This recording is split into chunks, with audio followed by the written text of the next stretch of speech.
Bom dia, gente, tudo bem? Olha só, vamos para falar hoje sobre propriedades periódicas e aperiódicas, tá? Muita calma, esse capítulo vai ser grande. A gente tem muitas propriedades para falar, tá? Primeira coisa, qual é a diferença entre propriedade periódica e aperiódica? Simples, tá? Propriedade periódica, ela vai seguir um fluxo constante na tabela periódica. Como assim um fluxo constante na tabela periódica? Imagina que isso aqui é uma tabela periódica.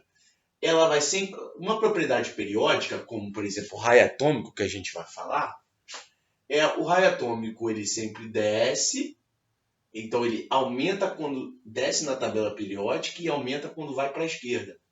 Ou seja, ela está seguindo um fluxo constante, baixo e para cá. Ou seja, está seguindo um fluxo constante na vertical e na horizontal. Isso é propriedade periódica, tá? Então, isso aqui é a propriedade periódica. Na propriedade aperiódica, não ocorre isso. Não ocorre uma coisa constante. É como se fosse assim na tabela periódica. Para cá e para cá. Aumenta para cá e aumenta para cá. Olha só que doideira, né? O aumenta para cá, aumenta para cá. Tá? Ou seja, não tem um fluxo constante. Tá? Essas propriedades aperiódicas a gente quase não vai falar nesse capítulo.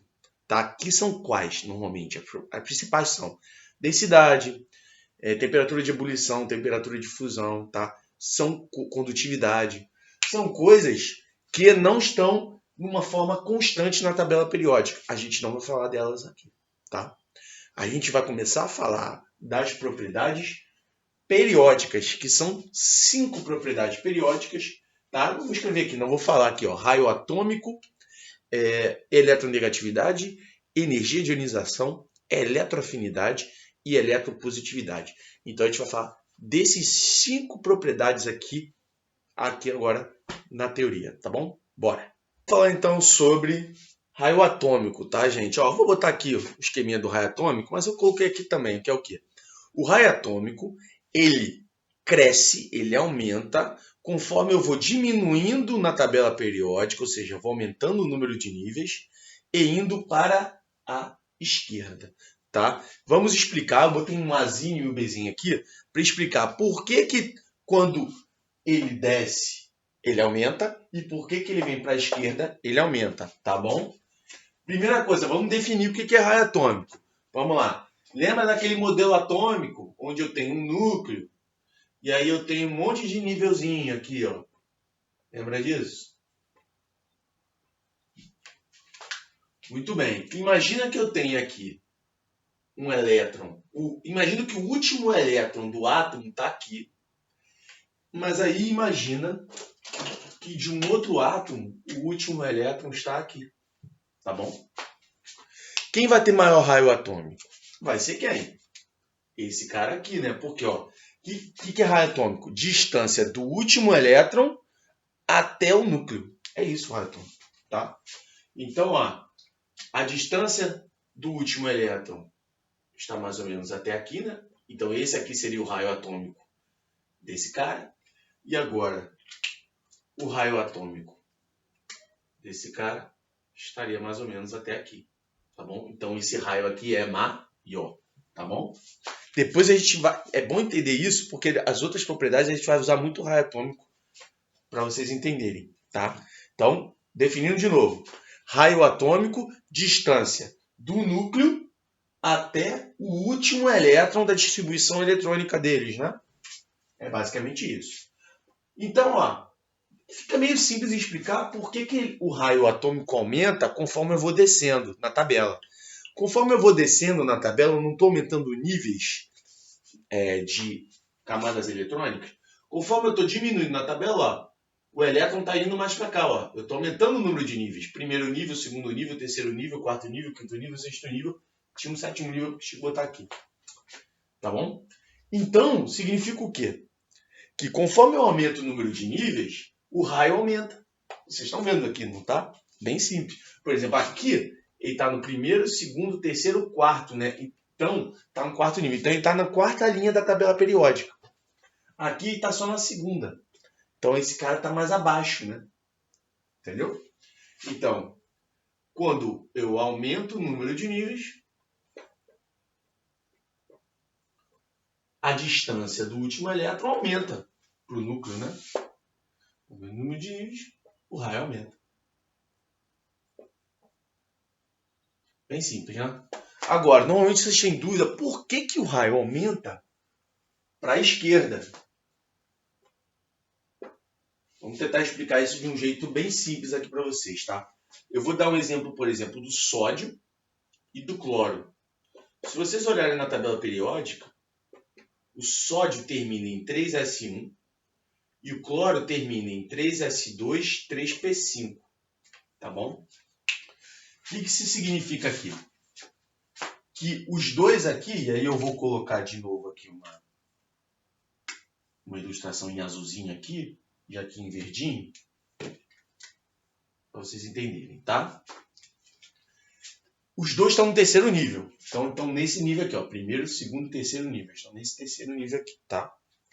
O sódio só tem um elétron nesse último terceiro nível. Vamos dizer que então só tem um elétron aqui. O cloro já tem quantos elétrons no último nível? 5 mais 2. Ele tem 7 elétrons. 1, 2, 3, 4, 5, 6, 7 elétrons, tá bom? O que acontece, gente? Que o núcleo ele tem uma carga o quê? Positiva, né? Lembra do lance dos opostos se atraem? Que é o quê? O núcleo tem carga positiva, os elétrons têm carga o quê? Negativa, né? Nesse último aqui, eu só tenho um carinha com carga negativa aqui nesse nível. Aqui eu tenho 7, né? Como eu tenho mais cargas negativas aqui nesse nível, eles vão o quê? Se aproximar mais aqui do núcleo. Porque tem mais elétrons ali no último nível. Se eles se aproximam, o raio o quê? Diminui, tá? Então, conforme eu vou para a esquerda, eu tenho menos elétrons no último nível. Por exemplo, o sódio está à esquerda do cloro. Eles estão na mesma linha, né? Mas o sódio está o quê? Está mais para cá, para a esquerda. Então, o sódio tem menos elétrons que o cloro no último nível. Então, a atração vai ser o quê? Menor, então o raio vai ser maior, tá bom? Essa é a explicação lógica disso. Então, esse cara vai ter o quê? O maior raio em relação a quem? Ao cloro. Tá bom? Foi? Vamos falar agora sobre raio iônico, tá? Muito bem, vamos falar sobre raio iônico, tá, gente? Raio iônico, aí é o seguinte, é quando o cara forma um cátion ou um ânion, tá bom? O que você tem que saber? Quando ele forma um cátion, ou seja, formou um cátion, ele perdeu o elétron, não é? Quando esse cara perde elétron, o raio dele diminui. Meio lógico, né?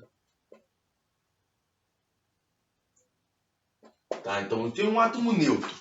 Aí esse átomo neutro perdeu um elétron, virou um cátion. Ele vai, o quê? O raio dele vai diminuir. Tá? Agora, quando for um ânion, ou seja, o cara ganhar um elétron, o raio vai aumentar. Tá bom?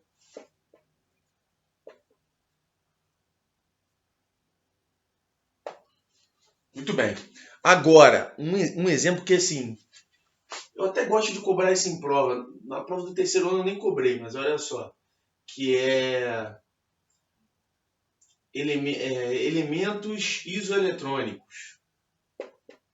Lembra? Isoeletrônicos é aquele que tem o mesmo número de elétrons.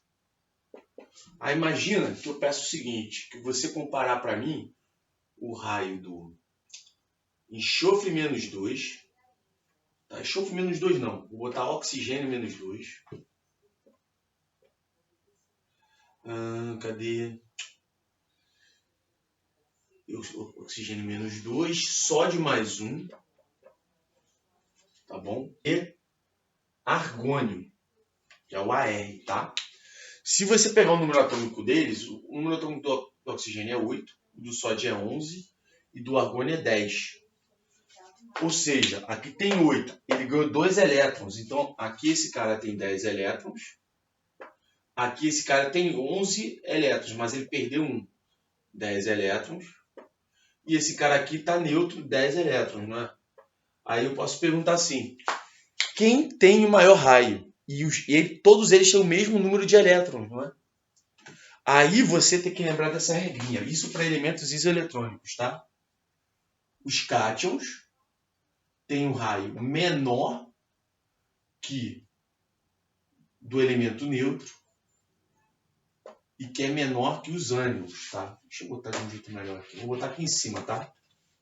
Não, vou botar aqui mesmo. Os cátions,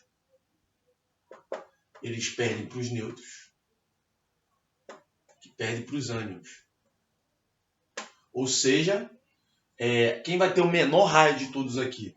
O menor raio vai ser o do sódio, depois vai ser do argônio, que é o neutro, e depois do oxigênio, que é -2, tá bom? Então, isso para raio iônico só quando for isoeletrônico, tá bom? Vamos para a segunda propriedade periódica. A eletronegatividade. Eletronegatividade é o inverso do raio atômico, tá? O que é eletronegatividade? É a capacidade de um átomo atrair elétron para ele, tá? É como se fosse assim, tem um elétron de bobeira. Aí tem dois átomos chamando ele, tá? E o elétron vai preferir ir para onde? Para o átomo mais eletronegativo, tá bom? Um exemplo bem simples para a gente explicar por que ele é inversamente proporcional ao raio é o seguinte. Imagina que você está numa fila de supermercado, tá bom? Você que está lá com o carrinho fazendo compra, você é o elétron, tá bom? Quando você vai comprar, você vai para onde? Você vai para a fila do caixa, né? Os caixas são os seus átomos, são os átomos. Os caixas ficam competindo por você, porque você vai ficar olhando, opa, tem, sei lá, 10 caixas para ir, para qual eu vou. Você vai para onde? De fila maior ou de fila menor? Você não vai para o de fila menor, ou seja, você vai para o de menor raio, onde a distância é menor. Basicamente é isso. Por quê? Pensa que é o seguinte, que o núcleozinho tem carga positiva. O elétron tem carga o quê? Negativa, não é? Se a distância está menor, o elétron ele vai ficar mais próximo do núcleo, vai ser mais atrativo, vai ser melhor para ele por causa da atração, não é? Agora, se o raio está muito grande, o elétron vai ficar muito distante do núcleo, ele fala, não vale a pena para mim. É a mesma coisa, tá? Então, lembra disso, da questão da fila de supermercado, para lembrar o quê? Que a eletronegatividade é inversamente proporcional ao raio, ou seja, a eletronegatividade aumenta conforme eu subo na tabela e vou para a direita, tá? O elemento mais eletronegativo é o flúor, tá bom? Flúorzinho, se você olhar na tabela periódica, o flúor é o mais eletronegativo de todos, tá? Aí você fala, ué, mas para cima e para a direita vai ser os gases nobres, vai ser o hélio, que é o primeiro, o He que está ali. Só que os gases nobres não têm eletronegatividade, tá? Por quê? Porque os gases nobres eles estão com os subníveis completos. Eles estão satisfeitos. Então, os gases nobres não querem nem perder elétron, nem ganhar elétron. Eles querem ficar ali na paz, no sossego deles. Eles não gostam de se ligar com ninguém. A gente vai ver isso em ligação química, tá? Então, os gases nobres não entram na eletronegatividade, tá? Por isso que eu botei esse tracejadinho aqui, tá bom? E é isso, tem que saber isso. A eletronegatividade, a gente vai falar muito disso em ligação química, tá? Vamos para a próxima, energia de ionização. Muito bem, gente, ó, energia de ionização, terceiro cara, tá 2 aqui, mas é 3 aqui, 3, tá? Energia de ionização, ó, energia necessária para eu tirar um elétron do átomo. Só isso que você tem que saber, tá? Ela cresce que nem a eletronegatividade, ou seja, para cima e para a direita, tá? Mas os gases nobres aí entram, porque os gases nobres são os que possuem a maior energia de ionização. Por quê? Lembra que eu falei que os gases nobres são caras que estão satisfeitos, que não querem nem ganhar elétron, nem perder elétron? Então esse cara vai fazer mais força o quê? Para eu tirar um elétron dele, né? Então eu vou gastar mais o quê? Energia, tá? Então, os gases nobres, para você tirar um elétron dos gases nobres, você tem que gastar muita energia, tá bom? Então, e por que cresce igual a eletronegatividade? Porque pensa o seguinte, se o cara é muito eletronegativo, ele tem um poder de atração entre o elétron e o núcleo grande, não é? Para eu tirar esse elétron, eu preciso gastar mais energia do que um cara que é pouco eletronegativo, tá? Vamos pensar em raio. O cara que tem um raio muito grande, é fácil de eu tirar um elétron dele. Porque o raio é grandão. O núcleo, a atração desse último elétron para o raio é muito pouca. Então é fácil de tirar. Agora, se o raio é pequeno, que a atração é maior, entre o último elétron e o núcleo, para eu tirar, eu preciso gastar mais energia. Tá bom? Então é o seguinte, a energia necessária para a gente tirar um elétron do átomo, você está vendo aqui ó, que eu tenho o átomo, eu gasto uma energia e tirei um elétron. Aqui está faltando o que aqui? O elétron que eu tirei, né? Tá bom? Essa energia aqui, essa primeira aqui, que era um átomo e virou um cátion de um elétron, de carga mais 1, é a primeira energia de ionização. Tá bom? Se eu pegar esse cátion aqui e usar mais uma energia para tirar um outro elétron dele, aí ele fica com carga mais 2, tirei outro elétron dele aqui. Né? E aí esse cara vai ser a sua segunda energia de ionização. Né? E aí, qual é o detalhe? A energia de ionização posterior é sempre maior que a primeira. Ou seja, esse cara aqui, essa energia aqui é maior do que essa, sempre, tá? Então, ó, a primeira energia de ionização vai ser sempre menor que a segunda, que vai ser sempre menor que a terceira, e assim sucessivamente. Tá bom? O lance do salto energético é quando o elemento ele chega na configuração do gases nobres. Como assim, João? Imagina o seguinte, tem um átomo, eu vou tirando o elétron dele. Conforme eu vou tirando o elétron dele, ele vai perdendo elétrons. Vai ter uma hora que vai chegar o número de elétrons de alguém que tem que é gás nobre. Aí esse cara vai ficar com configuração eletrônica de gases nobres, não vai? Logo, a energia agora vai o quê? Vai aumentar pra caramba, porque gases nobres, para eu tirar elétron dele é mais difícil. Isso se chama salto energético, tá? Quando o átomo que eu estou tirando elétron chegou nos gases nobres, e aí para eu tirar mais um elétron desse cara, vai ser muita mais energia, tá bom? Vamos para os próximos dois aqui. Duas últimas estão aqui, ó. Afinidade eletrônica e eletropositividade, tá? Nessas duas, de novo, gases nobres não entra, a gente vai explicar por quê, tá? Vamos falar, afinidade eletrônica. Afinidade eletrônica é quando o elemento, esse elemento agora ele vai ganhar um elétron. Normalmente esse elemento vai ser gasoso, tá? E aí esse elemento ele vai virar um ânion, né? E aí ele vai liberar uma energia aqui. Tá bom? Mas o que vai acontecer? A afinidade eletrônica é o quê? Afinidade de elétrons, não é? O elemento que é mais elétron... Tá vendo que ele está indo pela mesma regrinha da eletronegatividade? Por quê? Quanto mais eletronegativo... Lembra que a eletronegatividade é o quê? A capacidade de atrair elétrons? Então, o cara que é muito eletronegativo tem mais afinidade com o elétron. Então, a afinidade eletrônica dele é maior aqui do que aqui. Tá bom? Então, elementos que têm maior eletronegatividade, obviamente, vão ser o quê? Que vão ter maior afinidade eletrônica. Tá? Basicamente é isso, tá, gente? Ou seja, a gente tem a maior tendência de formar o quê? Ânions. Né? Então, são os metais que estão ali. Gases nobres não entram de novo, porque gases nobres eles não querem ganhar elétron, eles não querem nem ganhar e nem perder elétron. Tá? A eletropositividade é o contrário, tendência de eu perder elétrons. Tá? E aí, ó, o cara que está seguindo pela regra do raio atômico. Por quê? Quanto maior o raio atômico, maior a distância entre o elétron e o núcleo, mais fácil dele perder elétron. Né? Então, o cara que tem maior raio tem a tendência de ser mais eletropositivo. De novo, o raio atômico não entra, porque o raio atômico... Não, os gases nobres não entram, porque os gases nobres não querem ganhar nem perder elétron. Tá bom? São essas propriedades que vocês têm que saber, tá, gente? Vamos ter encerrado aqui, tá? Vejam os exercícios que estão no PDF, tá? Um abraço para todo mundo. Fui.